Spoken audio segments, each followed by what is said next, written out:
ओम परमात्मने नमः।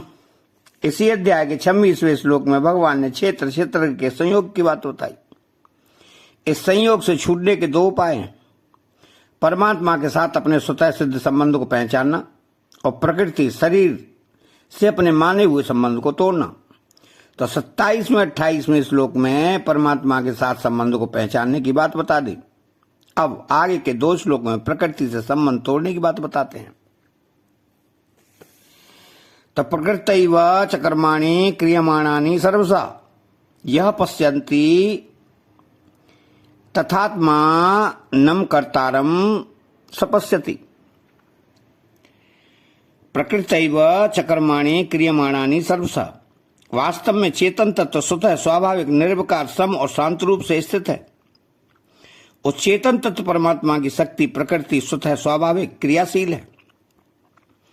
उसमें नित्य निरंतर क्रिया होती रहती है।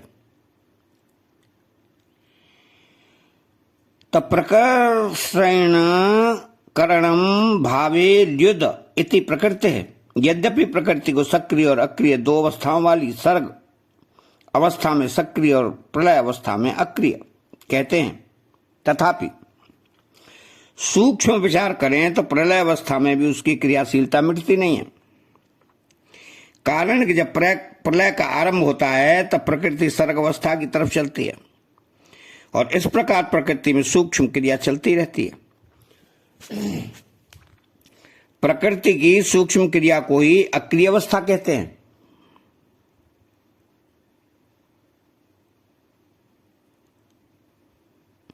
तथापि सूक्ष्म विचार करें तो प्रलय अवस्था में भी उसकी क्रियाशीलता मिटती नहीं है। कारण कि जब प्रलय का आरंभ होता है तब प्रकृति सर्ग अवस्था की तरफ चलती है। इस प्रकार प्रकृति में सूक्ष्म क्रिया चलती रहती है। तो प्रकृति की सूक्ष्म क्रिया को ही अक्रिय अवस्था कहते हैं, क्योंकि इस अवस्था में सृष्टि की रचना नहीं होती। परंतु महासर्ग में जब सृष्टि की रचना होती है तब सर्ग के आरंभ से मध्य तक प्रकृति सर्ग की तरफ चलती है और सर्ग का मध्य भाग आने पर प्रकृति प्रलय की तरफ चलती है। तो इस प्रकार प्रकृति की स्थूल क्रिया को सक्रिय अवस्था कहते हैं। अगर प्रलय की स्थूल क्रिया को सक्रिय अवस्था कहते हैं, अगर प्रलय और महाप्रलय में प्रकृति को अक्रिय माना जाए तो प्रलय महाप्रलय का आदि अंत और मध्य कैसे होगा? ये तीनों तो प्रकृति में सूक्ष्म क्रिया होने से ही होते हैं। अतः सर्ग अवस्था की अपेक्षा प्रलय अवस्था में अपेक्षाकृत अक्रियता है, सर्वदा अक्रियता नहीं है। सूर्य का उदय होता है, फिर वह मध्य में आ जाता है और फिर वह अस्त हो जाता है। तो इससे मालूम होता है कि प्रातः सूर्योदय होने पर प्रकाश मध्याह्न तक बढ़ता जाता है और मध्याह्न से सूर्यास्त तक प्रकाश घटता जाता है। तो सूर्यास्त होने के बाद आधी रात तक अंधकार बढ़ता रह जाता है और आधी रात से सूर्योदय तक अंधकार घटता जाता है। तो वास्तव में प्रकाश और अंधकार की सूक्ष्म संधि मध्याह्न और मध्य रात ही है, पर वो दिखती है। सूर्योदय और सूर्यास्त के समय इस सृष्टि से प्रकाश और अंधकार की क्रिया मिटती नहीं, प्रत्युत निरंतर होती रहती है। ऐसे ही सर्ग और प्रलय, महासर्ग और महाप्रलय में भी प्रकृति में क्रिया निरंतर होती रहती है। इस क्रियाशील प्रकृति के साथ जब यह संबंध जोड़ लेता है कौन? पुरुष, तब शरीर द्वारा होने वाली स्वाभाविक क्रियाएं तादात्म्य के कारण अपने में प्रतीत होने लगती हैं। यह पश्यति तथात्मानं कर्तारं सपश्यति।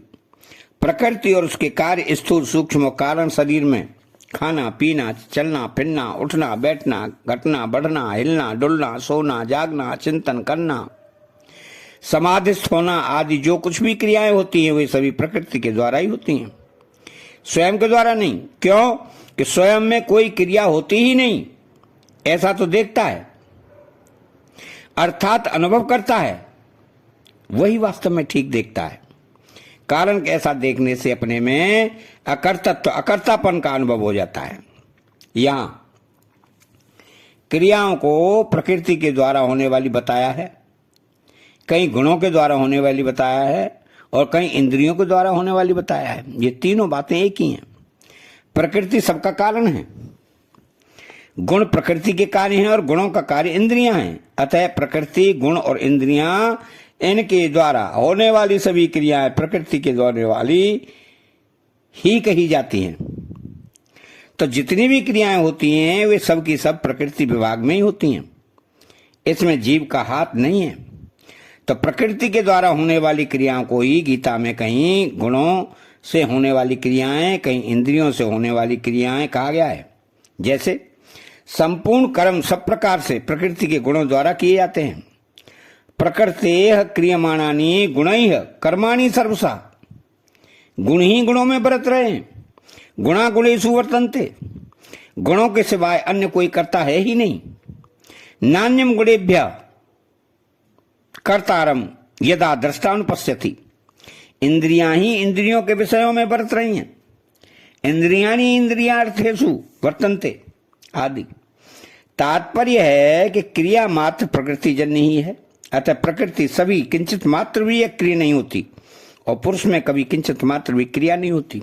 इसलिए गीता में आया है कि तत्व को जानने वाला सांख्य योगी मैं स्वयं लेस मात्र भी कुछ नहीं करता हूं, ऐसा अनुभव करता है। तो नैव किंचित करोमीति युक्तो मन्येत तंतुवित। स्वयं न करता है न करवाता है। नैव कुर्वन्त कार्यन, यह पुरुष शरीर में रहता हुआ भी न करता है, लिप्त होता है। तो शरीरस्थो अपि कौन्तेय न करोति न लिप्यते। तो जो आत्मा को कर्ता मानता है वह दुर्मति ठीक नहीं समझता। क्यों? कि उसकी बुद्धि शुद्ध नहीं है। नंत्रैव सति कर्तारमात्मानम आदि। अतः चैनल को सब्सक्राइब करें, बेल आइकन घंटी को दबाएं और कमेंट बॉक्स में जय श्री कृष्णा लिखें। बोलो जय श्री कृष्णा।